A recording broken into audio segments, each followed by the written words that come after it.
ಸದಾಶಿವನಗರದ ಈಶ್ವರ ದೇವಾಲಯದ ಅಧ್ಯಕ್ಷರೇ, ಎಲ್ಲ ಪದಾಧಿಕಾರಿಗಳ, ನೆರೆದಿರ್ತಕ್ಕಂಥ ಎಲ್ಲ ಸದ್ಭಕ್ತ ತಂದೆ ತಾಯಿಗಳು, ಈ ದಿವಸ PY ದೇವಣಗಾವಿಯವರ ಪ್ರವಚನವನ್ನು ಕೇಳ್ತಕ್ಕಂಥ ಅವಕಾಶ ನಮಗೆ ಬಹಳ ಸಂತೋಷವನ್ನು ಕೊಟ್ಟಿದೆ. ಅವರದು ಅದ್ಭುತ ಪ್ರತಿಭೆ. PY ದೇವಣಗಾವಿ ಅವರದು ಬಹಳ ಅದ್ಭುತವಾದ ಪ್ರತಿಭೆ. ಅವರು ಶಿಕ್ಷಣಾಧಿಕಾರಿಗಳಾಗಿ ವಿಜಾಪುರ, ಸಿಂದಗಿ, ಮುಧೋಳ ಇಲ್ಲೆಲ್ಲ ಅವರು ತಮ್ಮ ಕಾರ್ಯವನ್ನು ದಕ್ಷತೆಯಿಂದ ನಡೆಸಿದ್ದಾರೆ. ಅಲ್ಲದೆ ಅವರು ನಿವೃತ್ತರಾದ ಮೇಲೂ ಕೂಡ ಇದುವರೆಗೆ 200 ಮೋಟಿವೇಶನ್ ಕ್ಲಾಸಸ್ಸನ್ನು ಅವರು ನಡೆಸಿದ್ದಾರೆ. ವಿಜಯಪುರ ಜಿಲ್ಲೆಯ ಜಿಲ್ಲಾಧಿಕಾರಿಗಳು ಅವರಿಗೆ ನೀವು ಕರ್ನಾಟಕದ ಎಲ್ಲ ಶಾಲಾ ಮಕ್ಕಳಿಗೆ, ವಿಶ್ವವಿದ್ಯಾಲಯದ ವಿದ್ಯಾರ್ಥಿನಿಯರಿಗೆ ನೀವು ಮೋಟಿವೇಶನ್ ಕ್ಲಾಸಸ್ಸನ್ನು ನಡೆಸಬಹುದು ಎಂಬುದಾಗಿ, ನಡೆಸಬೇಕು ಎಂಬುದಾಗಿ ವಿಜಯಪುರ ನಗರದ ಜಿಲ್ಲಾಧಿಕಾರಿಗಳು ಅವರಿಗೆ ಪತ್ರವನ್ನು ಕೊಟ್ಟಿದ್ದಾರೆ. ಅದೇ ರೀತಿಯಾಗಿ ಅಕ್ಕ ಮಹಾದೇವಿ ಮಹಿಳಾ ವಿಶ್ವವಿದ್ಯಾಲಯದ ವಿದ್ಯಾರ್ಥಿನಿಯರಿಗೆ ಮತ್ತು ವಿಜಯಪುರ ಜಿಲ್ಲೆಯ ಎಲ್ಲ ಶಾಲಾ ಮಕ್ಕಳ ವಿದ್ಯಾರ್ಥಿನಿಯರಿಗೆ, ಇಷ್ಟೇ ಅಲ್ಲದೆ ಬೆಂಗಳೂರು ನಗರ, ಬೆಂಗಳೂರು ಜಿಲ್ಲೆ ಇಲ್ಲೂ ಕೂಡ ಅವರು ಶಾಲಾ ಮಕ್ಕಳಿಗೆ ಮತ್ತು ಹೆಚ್ಚಿನ ಉನ್ನತ ಅಧ್ಯಯನವನ್ನು ಮಾಡ್ತಕ್ಕಂಥವರಿಗೆ ಮೋಟಿವೇಶನ್ ಕ್ಲಾಸಸ್ಸನ್ನು ಅವರು ನಡೆಸಿದ್ದಾರೆ. ನೀವು ಇಲ್ಲಿರ್ತಕ್ಕಂಥ ಸದಾಶಿವನಗರದ ತಂದೆ ತಾಯಿಗಳು ಅವರ ಸದುಪಯೋಗವನ್ನು ಪಡ್ಕೊಂಡು ನಿಮ್ಮ ಮಕ್ಕಳುಗಳು ಮನೆಯಲ್ಲಿ ಇರ್ತಕ್ಕಂಥವರಿಗೆ ಕೂಡ ನೀವು ಅವರಿಂದ ಮೋಟಿವೇಶನ್ ಕ್ಲಾಸಸ್ಸನ್ನು ಕೊಡಿಸ್ಬೋದು. ಅವರು ಕೇವಲ ಶಿಕ್ಷಣಾಧಿಕಾರಿಗಳಾಗಿ ಅಷ್ಟಕ್ಕೆ ಸೀಮಿತರಾಗೋದಿಲ್ಲ. ನಿಮ್ಮ ಮುಂದೆ ಇವತ್ತು 1 ತಿಂಗಳು ಪರ್ಯಂತರವಾಗಿ ಇಲ್ಲಿ ಅವರು ಪ್ರವಚನವನ್ನು ನಿಮಗೆ ನೀಡಿದ್ದಾರೆ. ನೀವೆಲ್ಲ ಕೇಳಿ ಬಹಳ ಸಂತೋಷಪಟ್ಟಿದ್ದೀರಿ. ಹೀಗಾಗಿ ಅವರು ಅವರ ಪ್ರವಚನದೊಳಗೆ ಅಮೋಘವಾಗಿ ಹಾಡ್ತಾರೆ, ವಾದ್ಯಗಳನ್ನು ನುಡಿಸ್ತಾರೆ, ದೃಷ್ಟಾಂತ ಕಥೆಗಳನ್ನು ಹೇಳ್ತಾರೆ, ನಿಮ್ಮನ್ನೆಲ್ಲ ನಗಿಸ್ತಾರೆ, ರಂಜಿಸ್ತಾರೆ ಮತ್ತು ಅವರು ಉನ್ನತ ಶಿಕ್ಷಣವನ್ನು ಪಡೆದುಕೊಂಡಿದ್ದಾರೆ. ನಮ್ಮ ಬದುಕಿಗೆ ಬೇಕಾಗಿರುವ ಆಧ್ಯಾತ್ಮವನ್ನು ಕೂಡ ಅವರು ತಿಳಿಸಿಕೊಡಬಲ್ಲವರಾಗಿದ್ದಾರೆ. ಇದನ್ನು ಕೇಳಿ ನಮಗೆ ಬಹಳ ಸಂತೋಷವಾಯಿತು.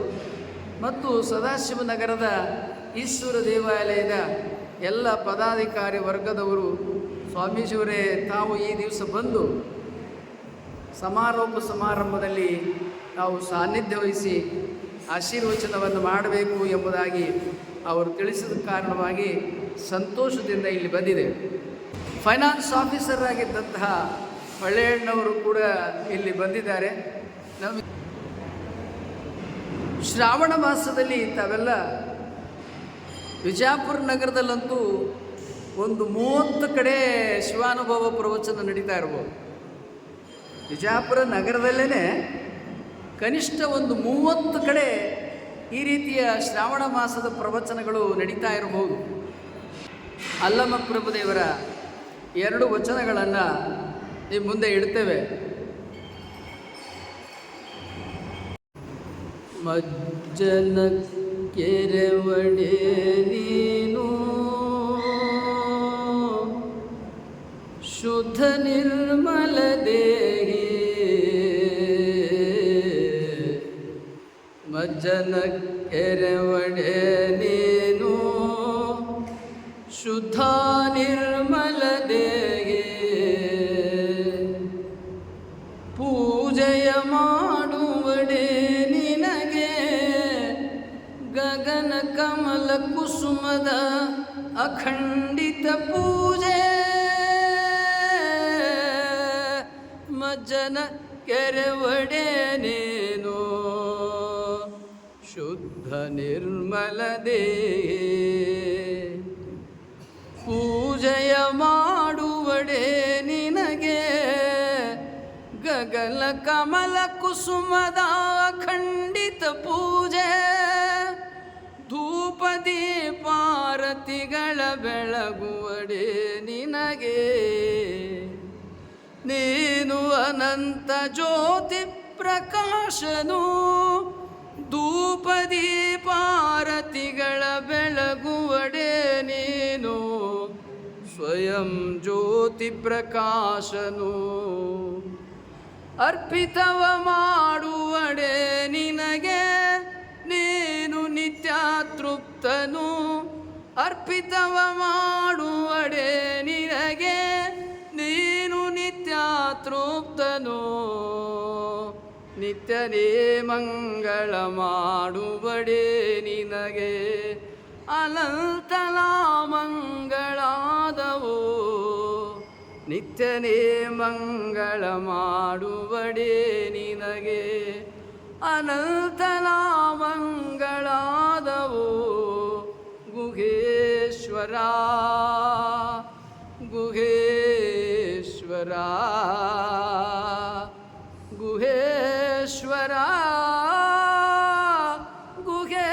ಗುಹೇಶ್ವರ. ಅಲ್ಲಮಪ್ರಭುದೇವರು ಜೋಗದ ಜಲಪಾತದಲ್ಲಿ ನಿರಂತರ 14 ವರ್ಷಗಳ ಕಾಲ ತಪಸ್ಸನ್ನು ಮಾಡಿದರು. ರಾಜಾ ಫಾಲ್ಸ್ ಅಂತ ಯಾವ ಜಲಪಾತ ಧುಮ್ಮಿಕ್ಕುತ್ತದೆ ಆ ರಾಜಾ ಬಂಡೆಯ ಮೇಲೆ ಕುಳಿತು ನಿರಂತರವಾಗಿ 14 ವರ್ಷಗಳ ಕಾಲ ಅವರು ತಪಸ್ಸನ್ನು ನಡೆಸಿದರು. ಆ ತಪಸ್ಸನ್ನು ನಡೆಸಿದ ಸಂದರ್ಭದಲ್ಲಿ ಅವರಿಂದ ಅಭಿವ್ಯಕ್ತಿಯಾದ ವಚನ ಇದು. ಏನು ಅವರ ನಿರಂತರ 14 ವರ್ಷದ ತಪಸ್ಸು, ಕರಸ್ಥಲದಲ್ಲಿ ಅವರು ಇಷ್ಟಲಿಂಗವನ್ನು ಇಟ್ಟುಕೊಂಡು ಪೂಜಾಮಗ್ನರಾಗಿರ್ತಕ್ಕಂಥ ಸಂದರ್ಭದೊಳಗೆ ಅವರ ಅಂತರಂಗದಿಂದ ವಚನಗಳು ಒಂದಾದ ಮೇಲೆ ಪ್ರಕಟ ಆಗ್ತಾ ಇದೆ. ನಿರಂತರ ತಪಸ್ಸು ನಡೆಸಿದರೆ ಸತ್ಯ ಸಾಕ್ಷಾತ್ಕಾರ ಮಾಡಿಕೊಳ್ಳಬೇಕು ಎನ್ನುವ ಅಪಾರವಾದ ಹಂಬಲ ಇದೆ. ಆದರೆ ಸಾಕ್ಷಾತ್ಕಾರ ಅಷ್ಟು ಸರಳವೇ, ಸುಲಭವೇ, ಸಾಧ್ಯವೇ? ಆದರೆ ಪರಮಾತ್ಮನನ್ನು ಸಾಕ್ಷಾತ್ಕಾರ ಮಾಡಿಕೊಳ್ಳಬೇಕು ಎಂಬುದಾಗಿ ಅಪೂರ್ವವಾದ ವೈರಾಗ್ಯದಿಂದ ತಪಸ್ಸು ನಡೆಸ್ತಾ ಇರತಕ್ಕಂಥ ಅಲ್ಲಮಪ್ರಭುದೇವರ ತಪಸ್ಸು ಯಾವ ರೀತಿಯಾಗಿ ನಡೆದಿದೆ ಅನ್ನೋದನ್ನು ಅವರ ಈ ವಚನವೇ ಇಲ್ಲಿ ತಿಳಿಸ್ಕೊಡ್ತಾ ಇದೆ. ಏನು ಈ ವಚನದಲ್ಲಿ ಅವರು ಅಭಿವ್ಯಕ್ತಿ ಮಾಡಿದ್ದಾರೆ? ಮಜ್ಜನ ಕೆರೆವಡೆ ನೀನು ಶುದ್ಧ ನಿರ್ಮಲ ದೇಹಿ, ನಿನಗೆ ನಾನು ಹೊಳೆಯ ನೀರನ್ನು ತಂಬಿಗೆಯಲ್ಲಿ ತೆಗೆದುಕೊಂಡು ಮಜ್ಜನ ಕೆರೆದು ನಿನ್ನನ್ನು ಒಲಿಸಿಕೊಳ್ಳುತ್ತೇನೆ ಎಂಬುದಾಗಿ ಹೇಳಿದರೆ ಇದು ಎಲ್ಲಿಯ ಮಾತು? ಶುದ್ಧ ನಿರ್ಮಲ ದೇಹಿ ಪರಮಾತ್ಮನೇ, ನಿನ್ನನ್ನು ನಾವು ಒಂದು ತಂಬಿಗೆ ನೀರಿನಿಂದ ಉದಕದಿಂದ, ಒಂದು ಕೊಡದ ನೀರಿನ ಉದಕದಿಂದ ನಿನ್ನನ್ನು ಎರೆದು ಮಜ್ಜನ ಕೆರೆದು ನಿನ್ನನ್ನು ನಾವು ಮಜ್ಜನ ಮಾಡಿಸಲು ಸಾಧ್ಯವೇ? ಯಾವ ಸೃಷ್ಟಿ ಸ್ಥಿತಿ ಲಯಗಳನ್ನು ನೀನು ಸೃಷ್ಟಿ ಮಾಡಿರುವೆಯೋ, ಯಾವ ಜಗತ್ತು ಇವತ್ತು ಹಿಂದೆ ನಾಳೆ ಎಂದೆಂದಿಗೂ ಇರ್ತದೆಯೋ ಇವೆಲ್ಲವನ್ನು ನಿರ್ಮಾಣ ಮಾಡಿರುವ ನಿನ್ನನ್ನು, ಯಾವ ಭೂಮಿ, ನೀರು, ಅಗ್ನಿ, ಗಾಳಿ, ಆಕಾಶ ಈ ಪಂಚಮಹಾಭೂತಗಳೆಲ್ಲವನ್ನೂ ಸೃಷ್ಟಿ ಮಾಡಿರುವವನು ನೀನು. ಇಂತಹ ಸೃಷ್ಟಿಕರ್ತನಾದ ನಿನ್ನನ್ನು ಕರಸ್ಥಳದಲ್ಲಿ ಇಷ್ಟಲಿಂಗವಾಗಿ ಇರಿಸಿಕೊಂಡು ಆ ಇಷ್ಟಲಿಂಗಕ್ಕೆ ಮಜ್ಜನವನ್ನು ಎರೆಯುವುದರ ಮೂಲಕ ನಿನ್ನನ್ನು ನಾನು ತೃಪ್ತಿಪಡಿಸಲು, ನಿನಗೆ ನಾನು ಮಜ್ಜನ ಕೆರೆಯಲು ಸಾಧ್ಯವೇ? ನನ್ನ ಒಂದು ತಂಬಿಗೆ ಉದಕದಿಂದ ನಿನಗೆ ಮಜ್ಜನವನ್ನು ಮಾಡಿ ನಿನ್ನನ್ನು ಶುದ್ಧ ಮಾಡಲು ಸಾಧ್ಯವೇ? ವಚನದ ಸಾಲಿನಲ್ಲಿ ಅಭಿವ್ಯಕ್ತಿ ಮಾಡ್ತಾರೆ, ಮಜ್ಜನ ಕೆರೆವಡೆ ನೀನು ಶುದ್ಧ ನಿರ್ಮಲ ದೇಹಿ. ಮನುಷ್ಯರಿಗೆ ಮಾಲಿನ್ಯ ಆಗ್ತದೆ, ಮನುಷ್ಯರಿಗೆ ಕೊಳೆ ಆಗ್ತದ, ಮನುಷ್ಯರಿಗೆ ಬೆವರು ಬರ್ತದ, ಆಯಾಸ ಆಗ್ತದ. ನೀನು ನಮ್ಮ ಹಾಗೆ ಶರೀರಧಾರಿ ಅಲ್ಲ, ನಮ್ಮ ಹಾಗೆ ಆಯಾಸ ಮಾಲಿನ್ಯ ಕೊಳ್ಳೆಯನ್ನು ಪಡೆದುಕೊಳ್ತಕ್ಕಂಥವನಲ್ಲ. ಇಂತಹ ನಿನ್ನನ್ನು ನೀನು ತ್ರಿಗುಣಾತೀತನು, ಸತ್ವ ರಜ ತಮೋ ಗುಣಗಳನ್ನು ಮೀರಿದವನು.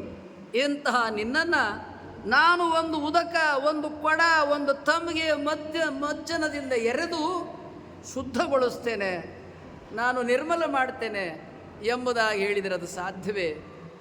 ಗುಹೇಶ್ವರನೇ, ನಾನು ನಿನ್ನನ್ನು ಉದಕದಿಂದ ಮಜ್ಜನ ಕೆರೆದು ನಿರ್ಮಲ ಮಾಡಲಿಕ್ಕೆ ಬರುವುದಿಲ್ಲ. ನೀವು ನಮಗೆ ಮೌಲಿಕವಾದ ಸಬ್ಸ್ಕ್ರೈಬರ್, ವ್ಯಾಲ್ಯುಬಲ್ ಸಬ್ಸ್ಕ್ರೈಬರ್. ನೀವು ಆಗಲೇ ಸಬ್ಸ್ಕ್ರೈಬ್ ಮಾಡಿರ್ಬೋದು. ಮಾಡಿಲ್ಲದೆ ಹೋದರೆ ಸಬ್ಸ್ಕ್ರೈಬ್ ಮಾಡಿ, ಲೈಕ್ ಮಾಡಿ. ಅಲ್ಲಿ ಬೆಲ್ ಬಟನ್ ಬರುತ್ತೆ, ಬೆಲ್ ಬಟನನ್ನು ಒತ್ತಿ. ನಿಮ್ಮ ವಾಟ್ಸಪ್ಪಲ್ಲಿ ಅನೇಕರ ನಂಬರ್ಗಳಿರುತ್ತೆ. ಕನಿಷ್ಠ 10 ಜನಕ್ಕೆ ಈ ವಿಡಿಯೋಗಳನ್ನು ನೀವು ಕಳುಹಿಸಿ. ಹಲ್ಲು ನೋವು, ಹುಳುಕು ಹಲ್ಲು, ಹಲ್ಲು ಒಸಡಿನಲ್ಲಿ ರಕ್ತಸ್ರಾವ ಗುಣವಾಗಲು ಶಿವ ದಂತಕಾಂತಿಯನ್ನು ಉಪಯೋಗಿಸಿರಿ.